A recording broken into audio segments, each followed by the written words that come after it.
Listen, if you're following NADA guidelines in your dealership, the used car department is the best customer of the service department. You're paying customer pay parts, you're paying customer pay labor. So you know what? Make sure you hold your managers accountable in the service department to make sure you get your cars through the shop.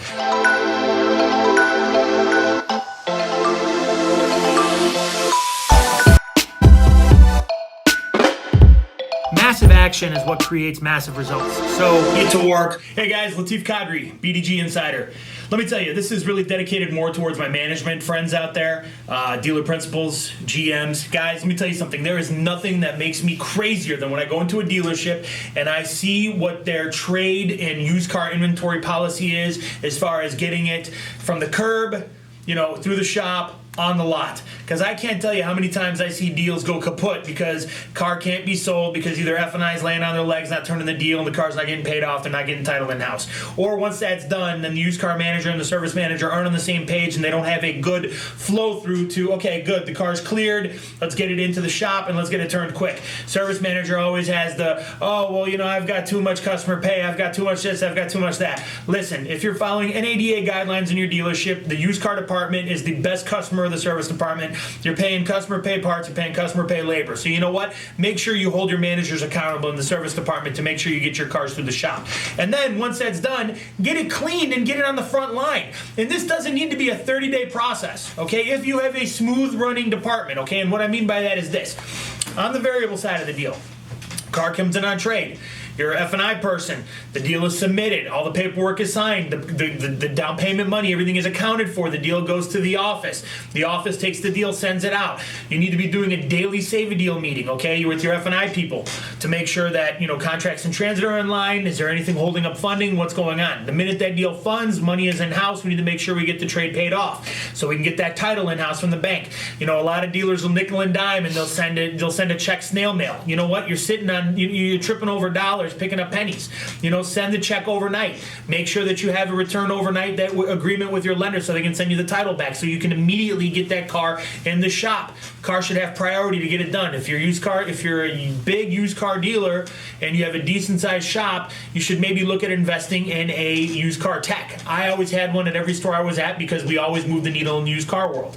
So we would make sure that the used car was priority. We'd get it turned, we'd get it detailed, and we'd get it on the lot. The goal was within 7 to 10 days from the minute that car came in on the trade to have it out on the front line ready to go. Now, obviously, if you're working a subprime deal, you're chasing down payment, you're chasing stips, obviously then you know what, you've got other issues on your sales side of the deal. You should never obviously deliver a car unless you got everything in-house, and if not, then you need to be chasing it the next day immediately, not waiting 3, 4, 5, 6 days. This is just A plus B equals C basic stuff in the car business.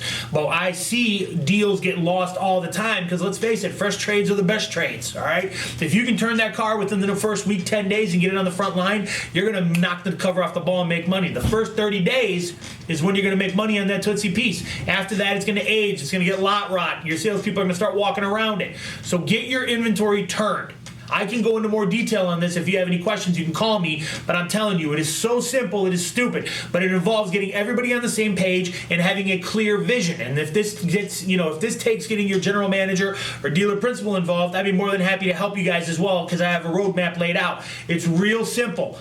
Don't miss deals because of the service department. Don't miss deals because F&I is not turning the deals quick enough. Don't miss deals because your office manager or controller is sending out a payoff check, with a 50-cent stamp rather than spending the $20 and overnighting it. Pack an extra $100 per trade to cover some of these ancillary costs so that it's not hitting your bottom line, but then at least you're expediting the process along because nothing drives me crazier than being at a deal, sitting with a sales manager, and I'm looking at the inventory. I'm like, oh, that's a perfect car. Let's put them on it. Oh, the car is being held. What do you mean it's being held? Well, it's a trade. Well, when the car coming on trade, it's age showing 18 days on the trade. Oh, well, there was an issue in F&I, and then, we still haven't gotten the title yet. Well, let's call the controller, see what's up. Oh, well, we mailed the check out. What do you mean mailed the check out? You don't have a tracking number?